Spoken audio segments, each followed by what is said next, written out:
It was the most eerie feeling ever. Everything was dead, trees, grass, all green. Imagine like somebody hitting the mute button. Mm, There was no birds chirping, no dogs barking. It was like, and if we didn't say anything, it was just nothing. It wow. was just weird, like like somebody just dropped an atom bomb.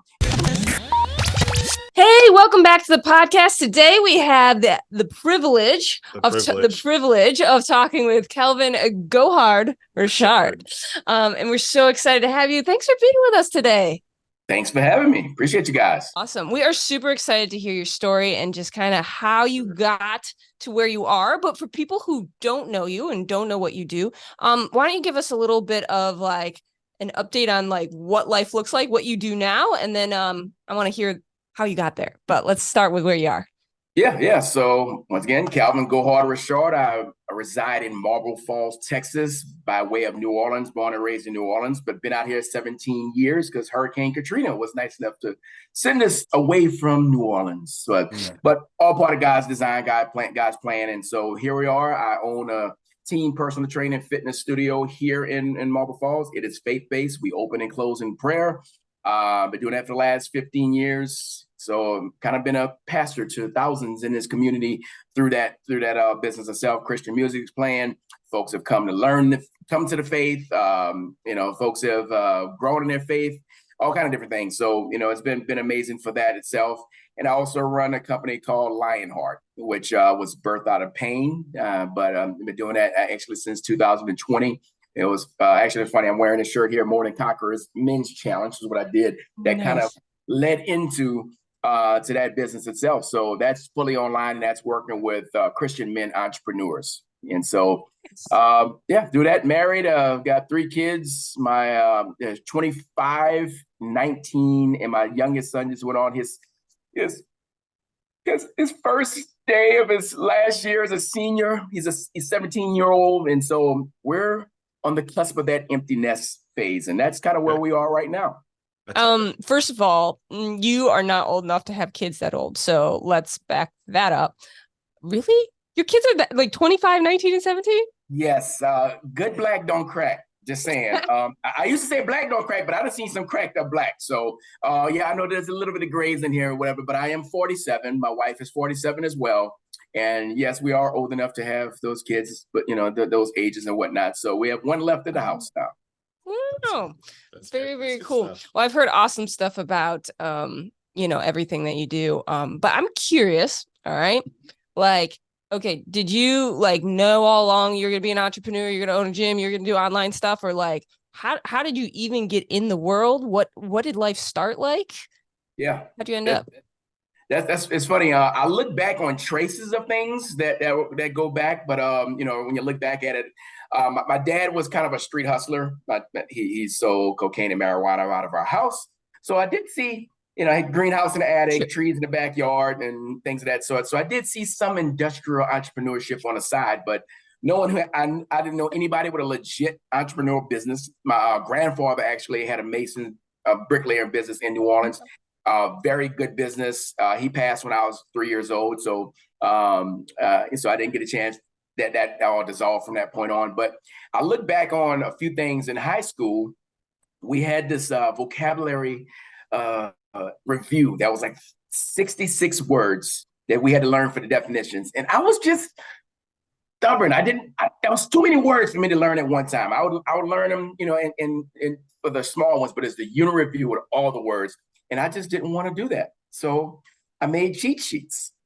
And so I made them for myself. I would actually take half the words on one side, half the words on the other side. So this is, back in the early 90s we were talking about here. So I didn't have a computer. My friend had a printer. So I wrote them out real small both ways, and I got it on a copy machine and shrunk them down to all 66 words about that big of a piece of paper.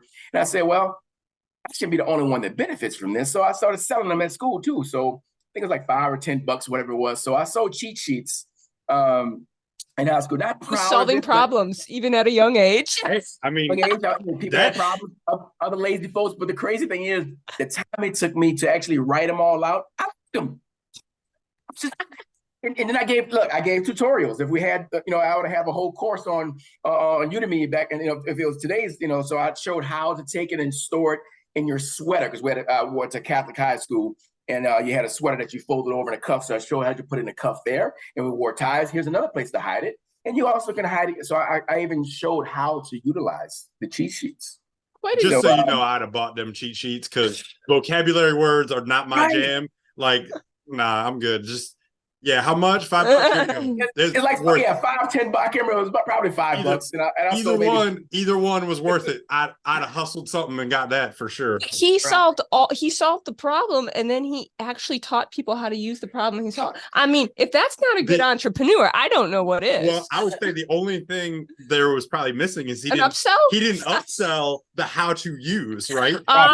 Right? You could have hey, $5 for it or $10 for it, and if you want to know how the best way to get it into your class and not get busted, yes, it's an extra $5 and I hook you up. Yeah, I didn't understand upsells then, or any order bumps or anything of that sort, because there wasn't an internet at that time. So yeah, but that would have kind of been a thing of today if I'd have been thinking of that sort. But other than that, I kind of back of my mind. So my background is in sports medicine, strength and conditioning. I went to school at Duquesne University in Pittsburgh for undergrad, for athletic training, sports medicine, dealing with the injuries and things of that sort.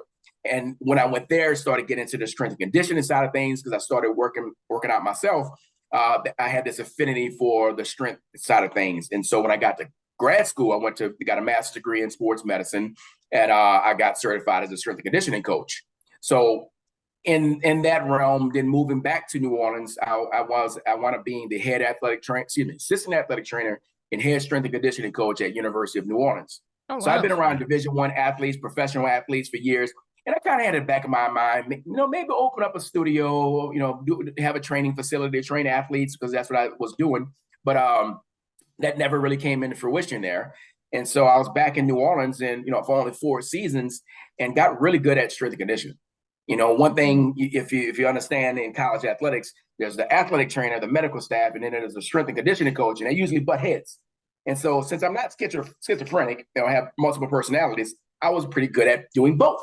And so my athletes had way less injuries, and it got really good, probably better than a lot of people that are just like fitness trainers themselves, because I understand the body from the inside out. Dissected the human body, and I've been in with my athletes from the injury to going into the surgery, being in the surgery, observing it, getting them 2 days post out, and then help rehab them all the way back to play. So I had this knack of being able to do that. So I kind of thought about maybe opening a facility down there, but then Hurricane Katrina happened, and that kind of thwarted those plans of even an idea. But I really didn't put anything in the paper saying that I'm going to start a business. So it didn't happen until I came out to Marble Falls, which is an hour west of Austin. Total God thing. You couldn't pick it out on a map. A black guy from New Orleans don't say, "Hey, let's go to Marble Falls." I've been there, never heard of it. We went through 9 different cities. Went through Hurricane Katrina and Rita, because we went right around Beaumont area where Rita came. Yeah, and had to that was the one that just sat there forever, right? Was that one? Yeah. So Rita was just wind, the roofs and all this kind of stuff. But Katrina was the one we lost our house. We had 7.5 feet of water in our house, dead fish stuck to the wall.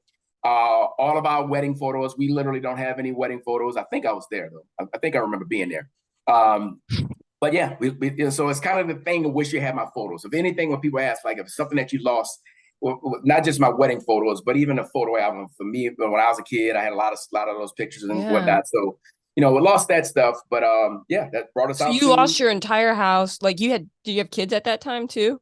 Yes, we had 2. My daughter, the middle child, is 19. She was 14 months, and my oldest was only 6 or so.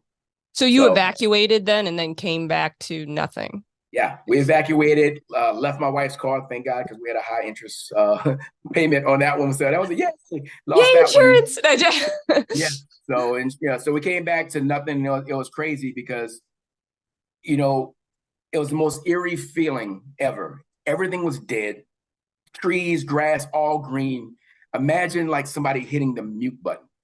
There was no birds chirping, no dogs barking. It was and if we didn't say anything, it was just nothing. Wow. It was just weird, like, you know, like somebody just dropped an atom bomb in the area, and it was just like that. And so, and of course, when we finally got back to the house and opened the door, the first thing was on the floor was my 2 photo albums, but all ruined and things of that sort. You know, so it was kind of weird. We had all this hazmat stuff. We're gonna get our stuff, and there's nothing to get. You know, I got a few class rings. And what's weird is we had this one for our wedding. We had only been married for, you know, a year and some change or so by that time. For our wedding, we got a crystal cross. And I was bringing it taking it out, bringing it in, had the gloves on. And as I was going to the van, we had a rental van, it slipped in my hand and broke on the concrete and just shattered. And of all the things, that was one moment I still, like, to this day, I get emotional about it. It was like, it shattered, and it was like, just one thing. I literally just have two things. You mean that? And it, you know, it was like, so the symbolism of just the brokenness of everything else. Everything else was kind of funny. That happened was like, it really took the air out of me. You lost everything. We lost everything. And then what's going through your head? Because, like, I mean, you worked in that area, that your job was probably gone too, right? Like, yeah, well, it's funny. So job. I was actually, all my sports teams are all over the place. So, my both men's and women's basketball went to Tyler, Texas. Baseball went to New Mexico. Swimming was in Atlanta. And then at first I went to Baton Rouge, and my track team was training out at LSU. So here I am trying to figure out what the next steps are for my family, of course. Right. And so I'm a strength coach and an athletic trainer. So everybody wants, come on, coach, come out here. We got a spot for you. Come stay in a hotel. And And so we had decision time. While I was I was coaching my track team. When I wasn't doing that, I was helping coach the basketball team at LSU. I knew coaches there. So Glenn Big Baby Davis was there. Tyrese Thompson's guy who went on to play in the NBA. And they're working on getting me a job. I'll get me a position over there. Over back in Atlanta, when I went to grad school, one of my best friends is out there, and he's doing metal cells. Now, we visited him, and metal cells, he's basically the orthopedic surgeon looking over his back, asking my friend what tools to use in like a fracture or whatever it is. I scrubbed out with him and actually, before this, and said, yeah, I can do this. He's got making good money, got a lot of toys. He's like, come on out here, I got a job for you, starting off $40K, within a year or so, you'll be doing six figures easy. So LSU, go make good money with doing the metal sales, stay at UNO, or follow our church to uncertainty. Our church, they evacuated to an area in Beaumont, that's right above Beaumont, and we're there. And so my wife and I fasted and prayed for 3 days, and God made it very clear to follow the church to uncertainty. Go the uncertain route.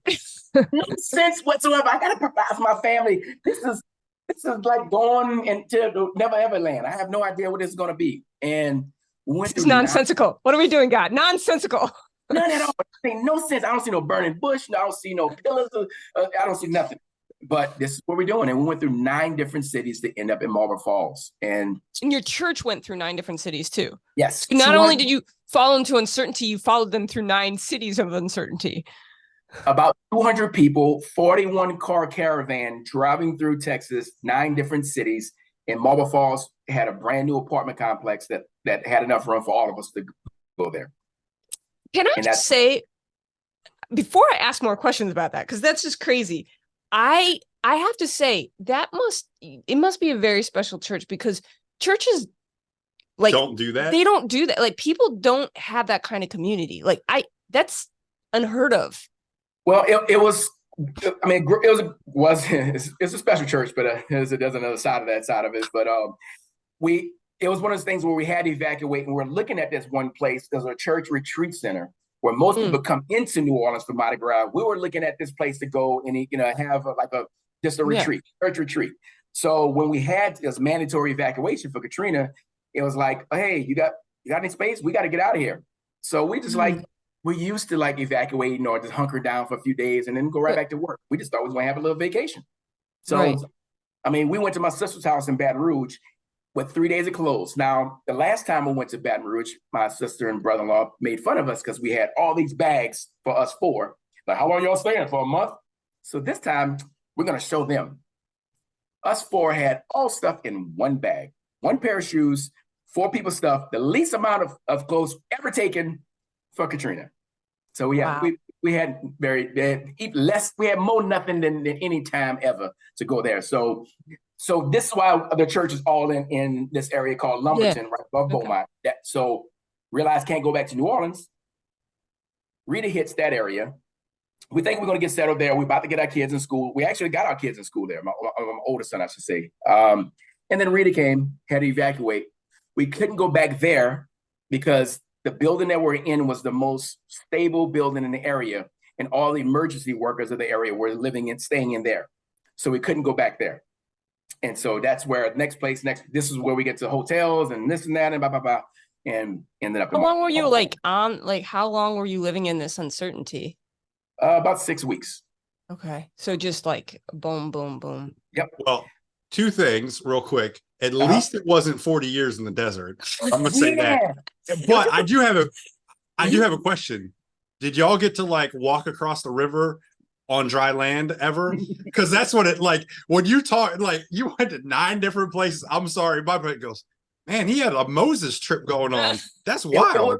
Well, it really was. It was 6 weeks, which is almost 40 days. It was around 40 days that we actually were in the wilderness of figuring things out. So it really was. I mean, my wife actually was a ghostwriter for a book about our story called Mount Up, and we actually did a play about it. It's called Mount Up. Mount Up. Okay. Yeah, how one church survived Hurricane Katrina, and Rita, how you can just survive the storms of your life. And so my wife is a ghostwriter for it. She and I wrote a play. We actually performed the play about it as well. So awesome. Yeah, I kind of played myself, and I played the voice of God as well. So it's pretty cool.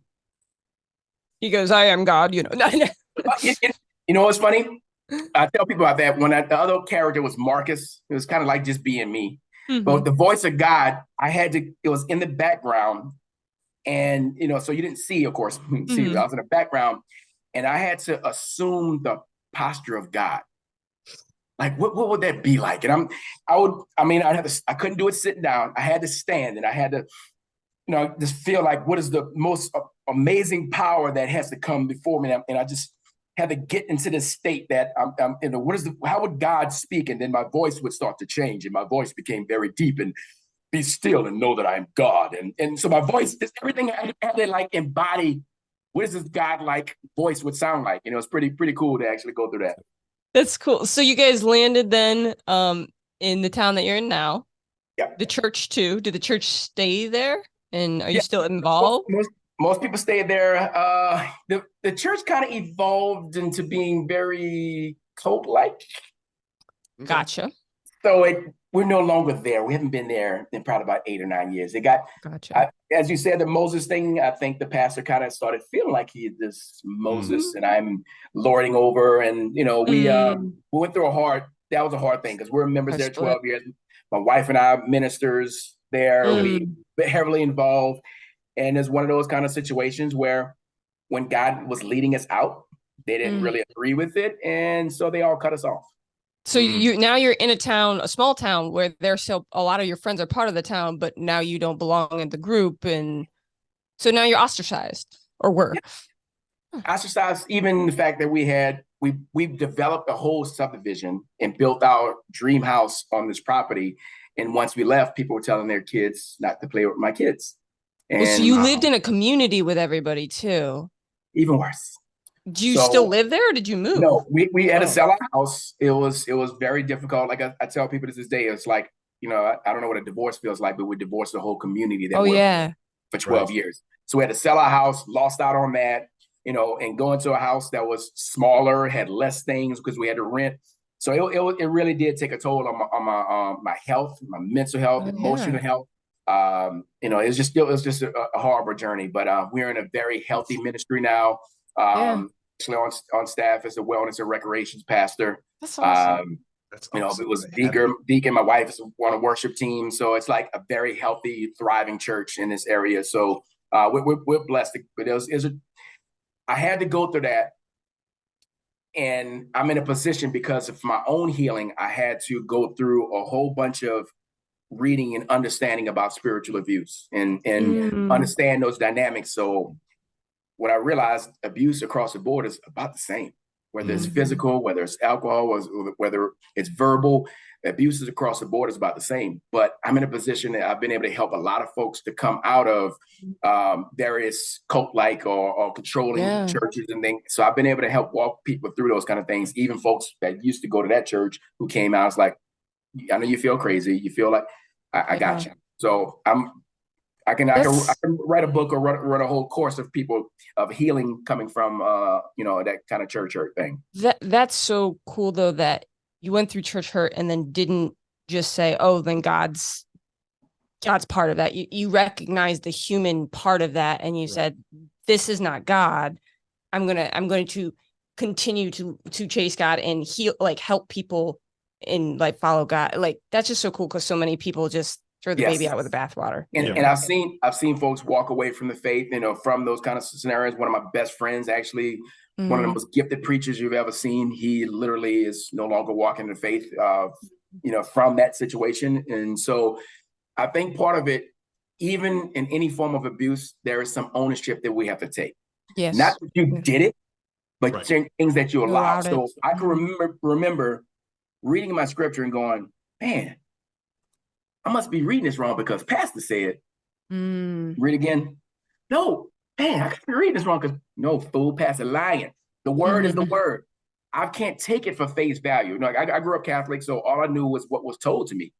I didn't come to Christ until I was 24. So, I was a knucklehead for many, almost 2 decades. So is he. You guys have that in common. Don't worry. Yeah, so a lot of knucklehead living before that, but I was used to just being told what to do. I never, literally when I came to Christ was me for the first time ever sitting in church when my dad let me borrow his Bible, and I'm reading it for myself. And the pastor went to the scripture, what every other sin destroys your spirit, but fornication destroys your body. And at that time, that was my chief sin. I was, fornicating and walking in fornication. And I knew God's word was real, but I had no clue what it said. And the first time literally ever, I had the little small New Testament Bible that was like a good luck charm. I never read it, so this was the first time actually reading what the Bible said. And it's when I came to Christ, December 12th, 1999. So for me, I realized even coming out of the darkness of sin, it was God's word, but it's also coming out of the darkness of being in a spiritual abusive church was me recognizing that there's things that aren't lining up with what's being taught with God's word. So I have to take ownership of the fact that I got into this almost being spoon-fed instead of reading for myself. And as much as I've done it before, and that was when my eyes started opening, seeing things that didn't line up. And I tell people, a good cult is 90% great. I mean, we had so many amazing experiences, but that 10% of poison is bad enough. It's still poison. All you need is 10% of poison in this bottle for me to die. And so, so that was kind of that whole scenario itself. But as far as the shift in entrepreneurship, or even the roles, think about it. I went from high octane Division I athletes, the best athletes in the world. Some of my athletes went on to play, professional and overseas and all these things. And I come to Marble Falls. I'm a college strength coach. Guess what? There's no colleges here. Either I move or I reinvent myself. Wow. And many times we run into this identity shift or identity crisis, even more so men. Here's the title. I was this, and I have all these letters behind my name. What I did here.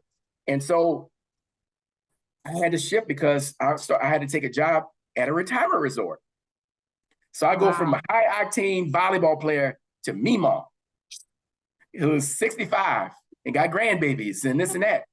But what I understand is I had to tell a better story. I had to tell a different story because that was fun and I could beat the snot out of these young athletes. But this person, I'm helping prevent that slip and fall. Wow. I'm helping her not break her hip. I'm helping her to be vibrant as a grandmother and play with her kids. I'm helping her to live a stronger, vibrant, longevity life. So I one of the things I used to love is when my clients, like they were in the 60s and 70s or whatever it is, and their son or daughter would come in and work out with them because they were in town, and they would kick their kids' butts. I bet. I mean, like one lady, she actually had a pull-up contest. She was 64. You were getting 64-year-olds to do pull-ups and push-ups. Yeah, Jerry Gohard Richard. Doesn't matter the age. But she was that person. She just had that, and she got like 7, and her daughter got 3 or 4. So it's so fun. I had to tell a different story. I'm not a college strength coach. I'm a person who uses strength, fitness, and wellness for personal development and ministering the gospel. So that's what I've always been. It was to your point, so often people wrap their identity into what they do, and you had to redefine that and say, no, my identity isn't what I did in this arena. And so my value doesn't come from the fact that I coach high-level athletes. My value comes from the fact that I have my assignment, that I'm following God. That's it. It really is. And it's kind of like, say, if you're an accountant and you've been an accountant for 20 years, and all of a sudden QuickBooks comes up with QuickBooks accounting and totally makes your occupation obsolete. You get blockbustered. Yeah. I mean, you don't exist anymore. But most guys or gals, or most people walk around and say, but I'm an accountant. I'm an accountant. What skill set did you have there that can be transferred into another industry? What is it that you have there, instead of holding on to that identity crisis that you're fighting with? Like, you're not that. What is it that's unique about the way you've done accounting? Who you serve at a high level? Is it a certain age demographic? Is it whatever is it that's different and unique to you that could transfer into another area? You might be a consultant. You might be whatever it is. So a lot of times it's not the label itself, and we hold on to that, my degree or not degree. That doesn't define you. Your skill set, your passion, your gifts, your calling, your talents is what really, really matters. That's so cool. And then sorry, were you going to say something? I was just going to say, the marketing, the genius of the marketing there is he's geeking out on what you just said. I don't want people to miss it, right? Okay, I'm this college, to your point, high-powered college athlete trainer, right? That I'm sending people to be professional athletes. Mm-hmm. But you're okay, where am I at? How do I sell my skill set to wherever I'm at? Yeah. To the market that is in front of me. Right. Because the market I was selling to isn't here, but my skills are still valuable, but I have to position my skills to the market, foreign land, to the market that's in front of me. Right. And to your point, people freak out and they're like, well, I can't be me because there's no college and I can't do the thing. And what am I? But that's not true. It's just, you have to tell yourself a different story. Right. You have to tell a different story and position yourself differently. And it the fact that you did that, it's just mind blowing to me, because it's people have trouble positioning their offers and their marketing themselves in general, but to switch from this to this and just be oh, it's this, and market to that. And it's so good. It's so epic. Is that what led you then to opening a gym? Yeah. So not a gym. I'm sorry. I called it a gym. That's right. It is a team personal training studio. Perfect. Which is what we prefer. Actually, it really is. So it's marketing, because we have big gyms. I wanted to stand out. We're kind of the anti-gym. When people say, "Oh, I have a gym membership at such and such," great. A lot of people have gym memberships, but they come to us for the team personal training. Mm-hmm. So the way we market ourselves is we've solved the problem of expensive one-on-one personal training. That's our leverage in this marketplace. So what had happened was, at my old church, they came up to me, a few people came up to me and were like, "We fat, we need to do something about it." I was like, "Oh, yeah, okay. Let's do this little boot camp." There was nobody doing any kind of boot camps in this area. Mm-hmm. So 2 days a week, Tuesday afternoons, Saturday mornings, I started, working with folks on nutrition, and it was just a little church thing that we did, but they paid me, not much, but we started doing that. And I had a little Dodge Dakota, and I had a few kettlebells and a few jump ropes and a few things like that. Really didn't have much, but people brought their own weights, and we started out at the back of my little Dodge Dakota. And this was catching on, and people were losing weight, and somebody in the community was like, "Girl, what you doing? You look good." Oh, this guy at our church is doing this little boot camp thing. And it's like, oh, lady was like, oh, could I do it? I was like, well, guess I need to open up to the public. And so a few people started coming to the church and doing it. I was like, I got to do something somewhere else. And so I went and I set up, opened up to the public. And it's so funny because so I'm starting this outdoor boot camp. And I'm supposed to use the park, which is the city park. Got the ordinance in place 6 weeks in advance. And I'm having this orientation Friday at 5 p.m. The director of the park calls me and says, hey, you're still doing that boot camp? Yeah, you know that file, that letter that you have on your file cabinet, the flyer and everything? Yeah, we're still doing that. Yeah, you can't do that there. We don't have ordinance in places for a for-profit business to use that. Like, you wait till 5 p.m.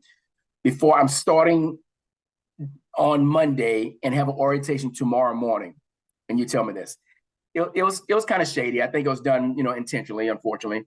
So I get this news. I'm going into this place, Printworks. My buddy Matt Cochran works there, and I'm getting my flyers and all my stuff for the orientation. He sees my face looking, kind of downtrodden, and say, "Yo, what's up, man?"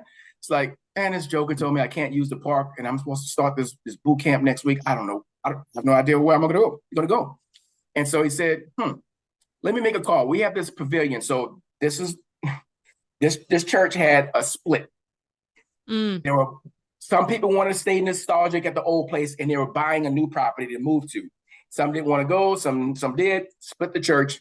They only had enough funds to build a parking lot, a prayer tower, and a pavilion. Nothing else was built there. So he said, let me call the guy and see if he can use that. We're not really using it. It's just up there. So the guy was out of town until Sunday at 3 p.m. So he said, Gary's out of town, won't be to know until Sunday. So I go to this orientation Saturday. 27 people signed up for my first boot camp. They, pay me, write checks, writing checks. It's funny. I'm getting all these checks and things like this. And I can remember I'm getting ready to start this orientation. And I'm like, wait, these aren't church people. Do I still pray? And I just felt the Spirit of God say, I gave you this, give me glory. So, all right, guys, we have to get started. Heavenly Father, in the name of Jesus, and we laid the foundation on the rock from the beginning. And it was kind of a scary thing. And I said, all right, guys, got some good news and bad news. Good news, we're going to lose weight and get in shape, get strong. Bad news, I have no idea where we're going to be. They're all like, these people don't know me. I put ads in the paper and all this kind of stuff, and these people don't know me at all. And they're like, oh, okay, who's this weirdo guy? And so I just believe it's going to work out. I've got a few things in the works, but I'm also in the back of my mind wondering, what can I be in the back alley somewhere or whatever it may be? I have no idea what it's going to work. So I said, I won't know anything until tomorrow about the place that I want to get to, but it wasn't my fault. They told me last minute, but we're going to work it out. So do the orientation, get everybody set up. And then, so I wait 3 p.m. I get the call. You're good to go. Come get the keys. So I'm all 27 people up. We're going to be at this place, at the church parking lot. And I got the keys. So they had a restroom over there. So I had men's. So I was able to have all that stuff. So that's where I launched, officially launched my business. Now, this is around me being at Horseshoe Bay Resort, the retirement resort. So I was going to do 1 or 2 sessions in that parking lot, jumping in my truck, switching uniforms, going there and doing 7 to 9 hours, jumping back in the afternoon sessions. I actually worked at one of my clients who's now kind of like a big sister to me. My son has been working for her deli. We went to the deli, moved the tables and chairs out, worked out, and then after she would feed them cookies at the end of the workout. It totally works out. It works out. I see you. But it's defeating the purpose. Is that like the Planet Fitness scheme where you give them free donuts and free pizza so they come back twice a week so that they never actually quite make it to the goal? They get close and then it's this. Yeah. We started that motto many, many years ago. So that was like they got it from you. Anyhow, we started there and evolved and wound up going to the Boys and Girls Club because Boys and Girls Club didn't have anything in the morning. So I went there and then finally had my studio open up and whatnot. And so that's kind of how I started. A few little dumbbells and people brought their own weights. And if you see my studio now, we've got, 30, 40 kettlebells, full racks, everything, so it evolved over time. And we started a business debt-free, never had to get loans or anything like that. God just blessed along the way. I mean, timing of things. like I needed turf and I needed rubber flooring. There's one company in Houston. We're about 3.5, 4 hours away from Houston. And this one company in Houston had this area of leftover from another job of rubber flooring. That was exactly what I needed. They were able to sell it to me discounted. I meet this guy halfway on the interstate on the shoulder, pull my truck up to the back of his, write him a check, roll all the rolls in my truck, turn around and go back. I mean, that worked out. A gym went out of business in Austin that had dumbbells and racks and all these things that were on sale like dirt cheap. I was able to get all this kind of stuff. And so, hodgepodge and putting stuff together. And that's kind of how we got. Oh my gosh, you did an interstate rubber drug deal. Oh, it was like give me some of that good stuff. Give me some of that. Oh my goodness. You got that black? Hilarious. Yeah, so we should have done this at my studio, but so I can show you guys what it looks like and all that stuff. But yeah, that's what we have, about 2,400 square feet. We do, like I said, I call it team personal training. We here's one aha moment. I did one-on-one personal training, like a lot of folks do for many years. And being in a retirement resort, a lot of people travel. And during the summer, I had one summer where I had about 6 of my clients out of town in the same week. I missed out on 20-something sessions. And I had, if you don't train, you don't get paid. I got paid my little base salary that I had there, but it wasn't much. But I had to take vacation pay in order for me to pay my bills that month. Wow. And it was like, I need to do better with this. So I started putting people together. This is at the resort before I even started my thing. 2 or 3 people here and then 2 or 3 people there. And so I started doing this group thing. Somebody's going to show in that group. So I'm going to get paid no matter what. So move on. What I do in my system now is people pay monthly. Not by session, not by training, not by this. Oh, but I'm going to be out of town most of next month. Great. I've got the whole at-home travel workout regimen for you. We can stay accountable. So no matter what, it's one to many. And of course, there's this Myron Golden guy that talks about one to many kind of things. Someone like talks that. about that. Might be. Yeah, it's kind of that. So that's kind of he's all right. I heard he's okay. Yeah, I did that sales stuff. You understand it, but that was the thing. So it's in that model went from boot camp, and I kind of rebranded it to being, because what it was a boot camp outdoors, but now we have the studio, and so rebranded to Veris Fit Transformation Lab. And it's a team personal training studio. So we can take up to 20 people in a session and have one coach there. So first 7 years, it was all me, because ego, and because I didn't know how to create a system, because I've got a master's degree and I got certifications. Who can do it like I can? I'm the most amazing person in this area. No one can do it like I can. And he plays the voice of God. So you put that all together. And voice of God would speak to me like, you're godlike. You can do everything. No. It's like, who create a system that other people can follow? And so I've been blessed that every one of my coaches over the years have come from being clients. I saw leadership. I saw the way they communicated and led certain ways. And I mean, the first coach I brought on, she didn't realize I was kind of prospecting her as a coach. And I said, hey, I got to go out of town for this conference. Would you mind? Me? Yeah, you could do it. Set everything up. Here's what I already saw that she can do it. And she ran it, and she had this little small voice at first. And then she finally came on and started coaching some sessions. And like, wait, I was like, but I feel like she's like, yeah, you are yelling, but it's a muscle. It'll grow. You'll be fine. And then she got her voice and picked it up. And so on and so forth. Every single person has come. I didn't even know what Indeed was until like a year or two ago. But like, what did we talk about Indeed? I don't even know what this is. So all of my coaches have been 1 or 2 years of experience of being there. They understood the culture, and I saw leadership and was able to put my system into leadership. So my business was in my head before, when it was just me. I had to learn how to put it out on paper and put it into systems and put it into programs. So now I have 3 coaches. We just lost one. I have 3 coaches on staff. I'm the last option, and I coach very little on the floor, and that's the goal of doing that, because what I really want to do is build out Lionheart, which we can kind of talk about how that came about too as well. So that's my studio. 15 years of doing that. It's done well. It serves this community well. I attract a lot of leaders and business owners that actually, so a lot of movers and shakers in town. They're part of our ecosystem. That is so cool, and I love the fact that even your wilderness experience and ending in a small town and working in a retirement home, all of that taught you lessons that helped you to build a successful business. And so if you had missed out on some of those things, you wouldn't be as successful as you are. And so that's so cool. But I do want to hear about the other business and like how that came about as well. So tell us about that. Yeah. So for years in ministry, I've always worked with men, young men.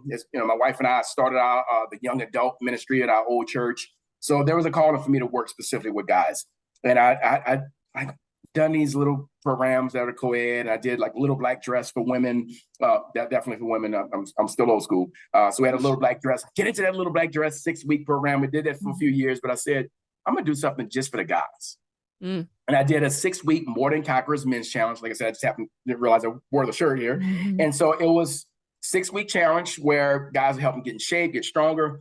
But two things that were different about it is that we had a workout on Saturday morning when it was just guys, none of the ladies there. And afterwards, I did what was called Life Lead Fellowship. We'd kick around about 45, 60 minutes, kicking life around, kicking the word around. And it was just a different energy with guys only. And so what I realized is that if Laura and 20 of her friends are all in the room and they're talking about life and sharing life and, being vulnerable and maybe crying and stuff. And me and Zach walked in, y'all don't care. You're used to being vulnerable. Y'all gonna keep talking about the same things.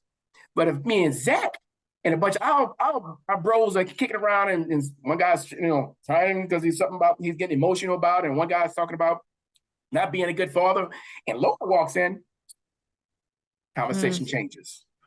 Yeah. Men need a safe place that they can be men, talk about great things, whatever it is, talk about life, talk about business, whatever it is. They need a place that it's kind of like the locker room or whatever it may be, that you need this place where we can be men. And I just saw this part, and some guys are like, man, I never seen men like this. Like I said, some guys are sharing their heart and shedding tears, and it was like so, enriching. And here I am, imposter syndrome. That guy's uber successful. How can I lead him? And this guy has plenty of money. Who am I to lead? And the Holy Spirit gave me what I needed in every single moment, or it was the collective. Somebody else may have answered the question. So I created a space where these guys can come together and grow together. And I was like, man, I can do this for the rest of my life. This is so fulfilling. This is amazing. I love this.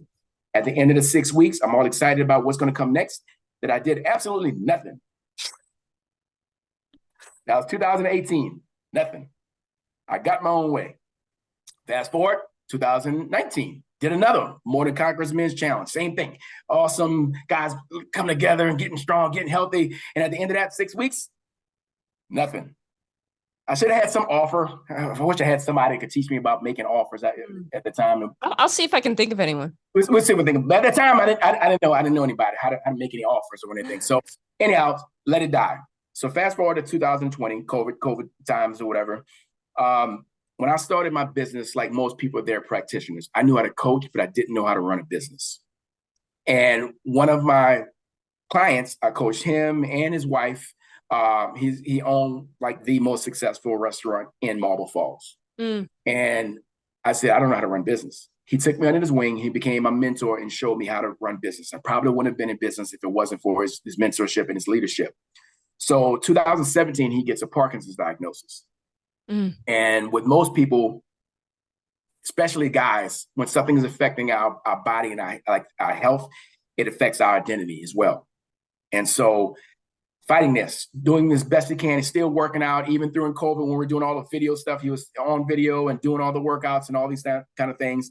But when COVID, of course, when everything got shut down, here he is, just like most business owners, how am I going to pay for my employees? How am I going to pay, make sure they're okay? So you got a Parkinson's diagnosis, you got the stress of all the things going on within the business and whatnot. A man of faith, man of plenty of money, man of prestige, he took his own life. Wow. Nobody saw it coming. Still get emotional about it now. And, I have a lot of friends that know him and were like, how do we not know? And that was the kick in the heart and the kick in the nads to do what God is calling me to do.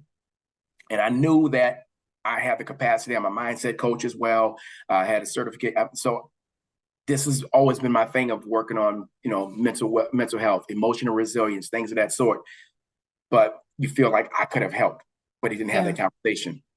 So I don't know no guilt or condemnation about it, but it spurred me to say, start something. And my wife and I was talking about it, came together with the name Lionheart. And part of it is like, all guys love to be the lion, love to roar, love to be the king of the jungle. But the heart side is the compassionate side. It's the vulnerable side. It's the I go first, I don't have to be perfect side. It's the lion and the lamb, like Christ is.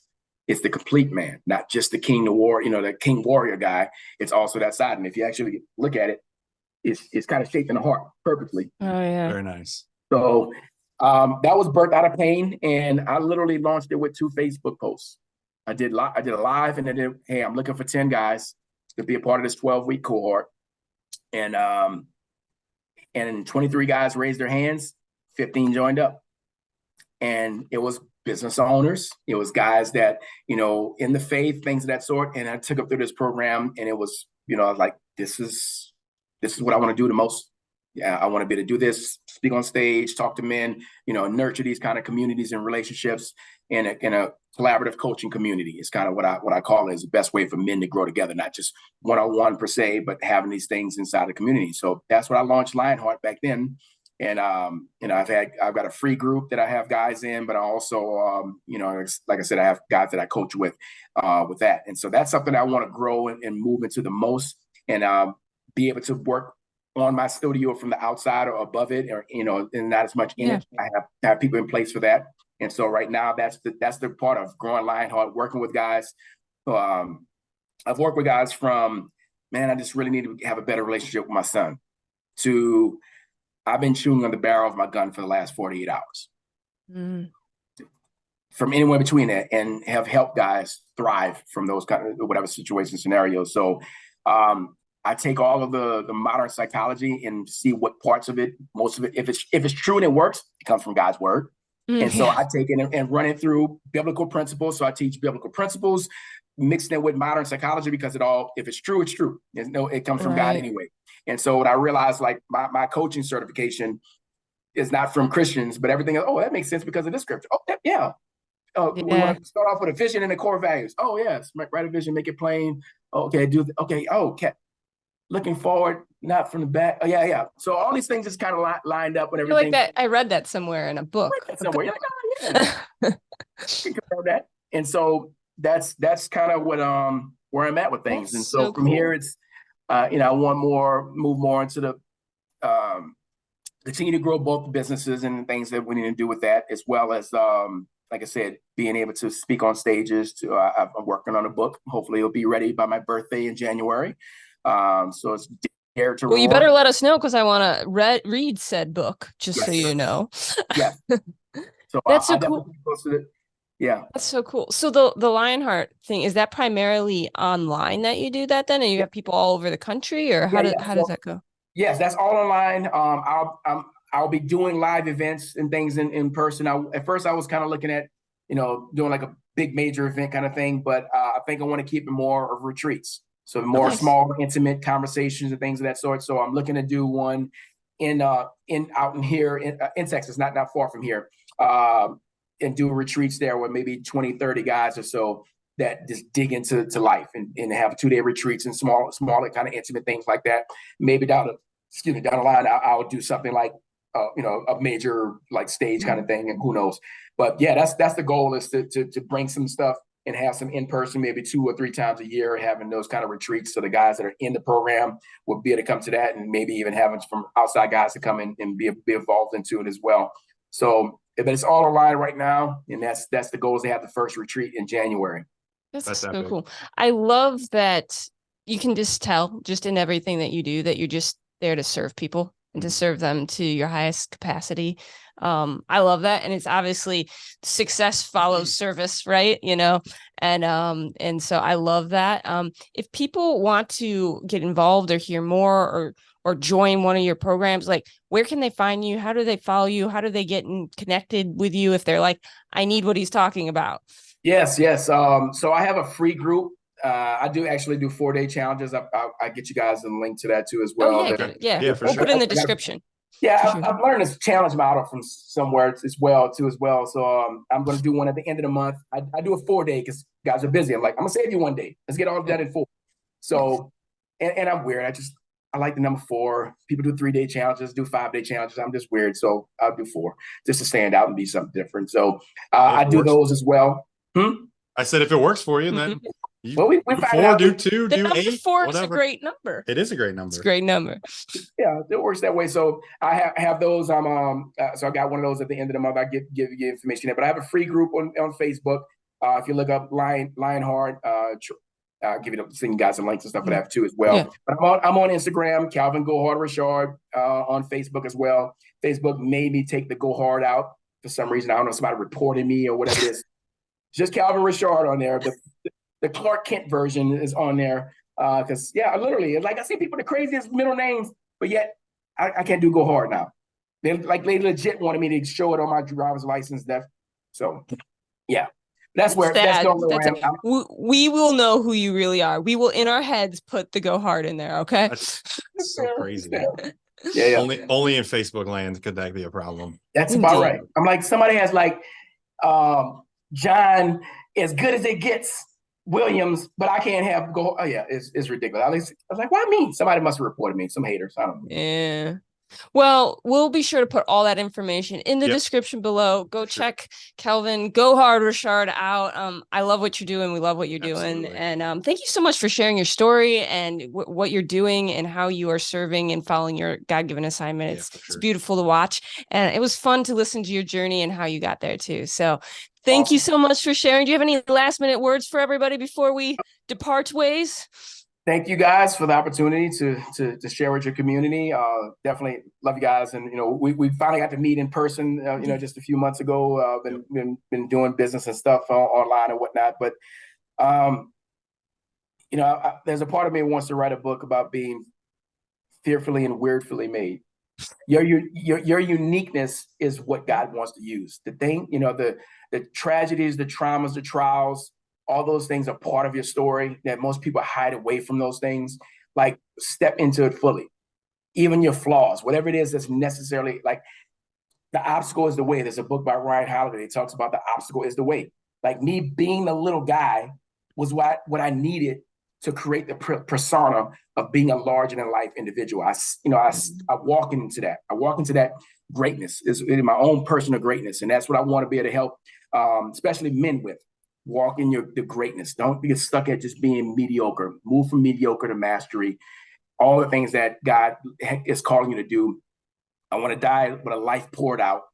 And so I just want to encourage folks to do the same. Don't just settle for okay, but go all out. And that's what Go Hard is. Go Hard is not just about training hard, but it's living a life of greatness, living a life of pushing past the fear, faith over fear type kind of mindset. But do it all.